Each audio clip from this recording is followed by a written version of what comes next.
This video is brought to you by mywayteaching.com.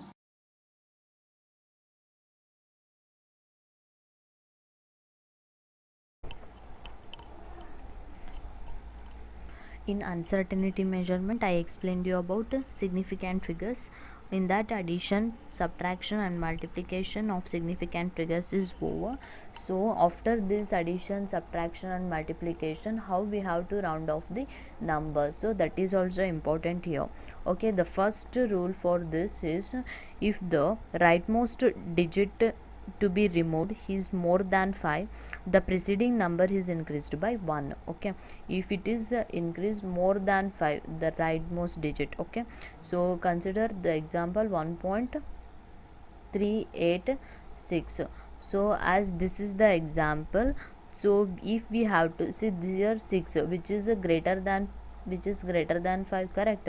So that it should be, the last preceding number should be increased by 1. This is 1.39 you are getting. Okay, so this is the first rule. And the second, if the rightmost digit to be removed is less than 5. Okay, so if it is less than 5, the preceding number is not changed. For example, so if it is less than 5, example 4.334, so the 4 is less than 5, correct? So that it should not be changed, so keep it as like this, 4.33. Next, the third one, if the rightmost digit to be removed is 5, then the preceding number is not changed. If it is an even number, but it is increased by 1 if it is an odd number. For example, if 6.35, okay, is to be rounded by removing 5. Okay, so here this is the odd number. Okay, it is to be removed by removing 5. We have to increase and removing 5, and so that we have to increase 3 by 3 to 4, just try by writing 6.4, because 3 is an what, odd number. Okay, in that you are removing the 5, and which is increasing by 4. When it is an even number, consider that 6.25, it is an even number. If it is to be rounded off means, so just removing the 5. Okay, keep it only 6.2, the preceding number should be 6.2. so this is about the rounding of the numbers. Okay, and the next topic is, in this, the dimensional analysis. Okay, next topic is dimensional analysis.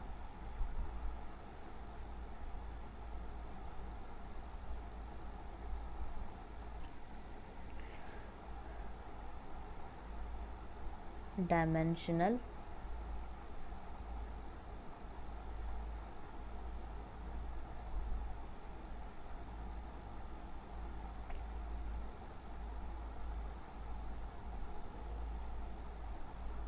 analysis. So often while calculating, there is a need to convert units from one system to other system. Okay, one system to other system, converting from one system to other system, converting from one system to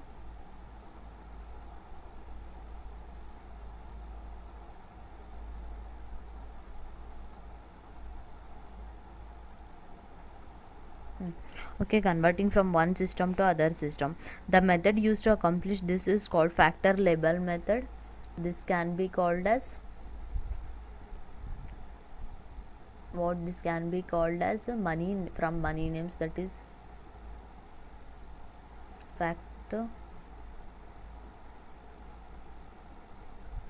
label method,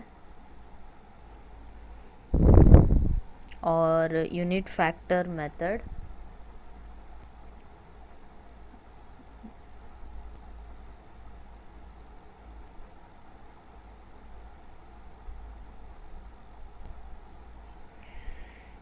or dimensional analysis, or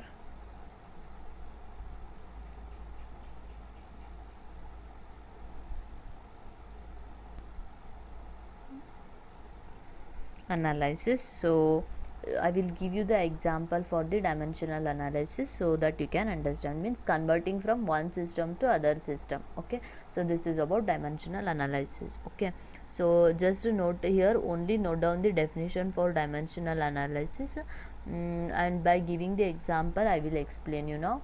This is the example for this.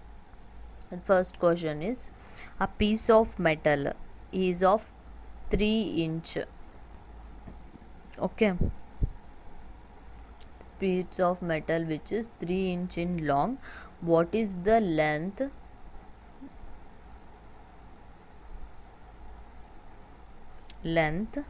in centimeter? Okay, 3 inch in long, what is the length in centimeter? You have to convert from inch to centimeter. Now you know what is 1 inch is equal to 2.54 centimeter. Okay, so that for 3 inch how much you are getting, just multiply x into 1 inch is equal to 2.54 centimeter into 3 inch. Okay, inch get cancelled here. 2.54 into 3, how much you are getting? 7.62 centimeter. Okay, so this is about x here, means how much length, which is 7.62 centimeter. Okay, so this is the first question. 3 inch long means inch is from one system to inch system to it is converted into centimeter. Okay, and the next question is second one. A jug contains 2 liter of milk. Consider. Okay, calculate the volume of the milk. What is the volume of the milk in meter cube? What is the volume of the in meter cube? Like, so you know 1 liter is equal to 1000 centimeter cube. Okay, so 1 meter is equal to 100 centimeter, which gives 1 meter divided by 100 centimeter. Okay, so is equal to 1 is equal to 100 centimeter, 100 centimeter divided by 1 meter. Okay, to get a meter cube from the above unit factors. Okay, the first unit factor is taken and it is cubed. You want to mention it in meter cube, so that take this is 1 meter divided by 100 centimeter and just make it as a cube. So is equal to, you are getting what, 1 meter cube divided by 10 raised to 6 centimeter cube.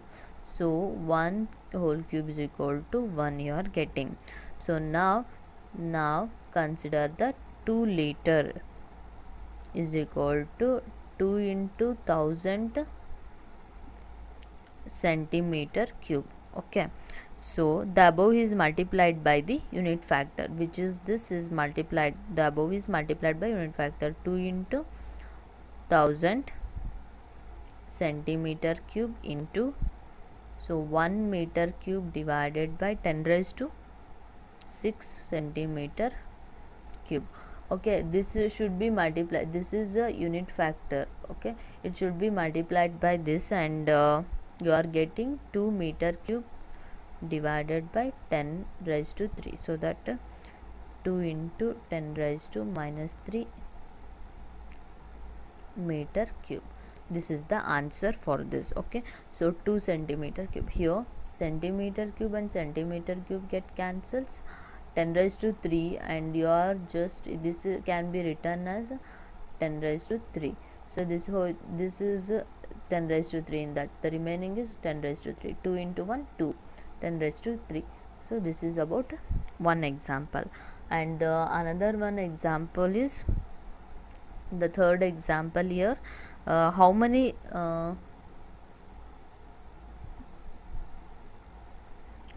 seconds are there in 2 days? Okay, so how you have to calculate here. We know that one day is equal to 24 hours. Correct. 1 day is equal to 24 hours. So 1 day 24 hours is equal to 1. 24 hour by 1 day is equal to, this is 1. So or 1 hour is equal to 60 minutes. So 1 hour is equal to 60 is equal to 1 is equal to 60 minutes. Okay, 60 minutes divided by 1 hour. Okay, so for converting 2 days to seconds, 2 days to seconds, you should convert like 2 days to second. Okay, the unit factor can be multiplied, unit factors can be multiplied like 2 day into 24 hour divided by 1 day is equal to into 60 minutes divided by 1 hour into 60 seconds divided by 1 minute, so that you are getting like 2 into 60 into 60 seconds. So answer is 172,800 second. So this is the answer. Okay, how many days seconds are there in 2 days? This is the multiplication from day to hour. Okay, again hour to minute. So this should be multiplied by this 20, this is should be multiplied by this, and this is the 2 day. So all these are the unit factors should be multiplied, so that you are getting it in seconds. So this is about the uncertainty in measurement. In uncertainty measurement, I explained you about scientific notation, significant rules, and the last one is dimensional analysis. Now it's over. The next topic is laws of chemical combination. Okay, so this is the next topic is law of conservation of mass. There are some of the laws of chemical combination. In that, the first one is law of conservation of mass. Okay, so in law of conservation of mass, so it states that matter can neither be created nor be destroyed. Okay, scientist in 1789, he performed some careful experimental studies for combustion reactions for reaching to the above conclusion. He came to the conclusion like matter can neither be created nor be destroyed. So he conducted lot of experiments, okay, to come to this conclusion. This law formed the basis for several later developments in chemistry. Okay, in fact, this was the result of exact measurement of masses of reactants and products and carefully planned experiments performed by Lavoisier is the name of this scientist. So just you should remember the statement, matter can neither be created nor be destroyed. Okay, so this is law of conservation of mass. And the next, this is the first law. Okay, the next law is law of definite proportion. Okay, the next law is law of definite proportion. So this law was given by a French chemist, Joseph Proust. He stated that a given compound is always contains exactly the same proportion of elements by weight. Means given compound always contains exactly the same proportion of elements by weight. How means, so he worked with the 2 samples of cupric carbonate, one of which, so here I will explain you, he based on cupric carbonate he worked on it. Okay, so in that, the one is natural origin and the other was synthetic one. Okay, so he found that the composition of elements present in it was same for both the samples as shown below. So as shown in the figure, as shown in the diagram, so as shown in the diagram, this is the percentage of, okay, so this is about, this is the natural sample and this is the synthetic sample. Okay, in this natural sample, which is having 51.35 percentage of copper and this is percentage of carbon, this is percentage of oxygen. Then in the synthetic sample, this is 51.35, the same. Okay, that only he is explaining that compound always contains exactly the same proportion of elements by the weight. Okay, so here natural sample is also having 51.35 percentage of copper, and synthetic sample also same 51.35. Like copper and the copper, there is a carbon and oxygen, both are the natural sample having what type of the synthetic also having the same percentage of the element. So thus irrespective of the source, a given compound always contains same elements in the same proportion. Okay, the validity of this law has been confirmed by various experiments. It is sometimes also referred to as a law of definite composition. So this is also called as law of definite composition.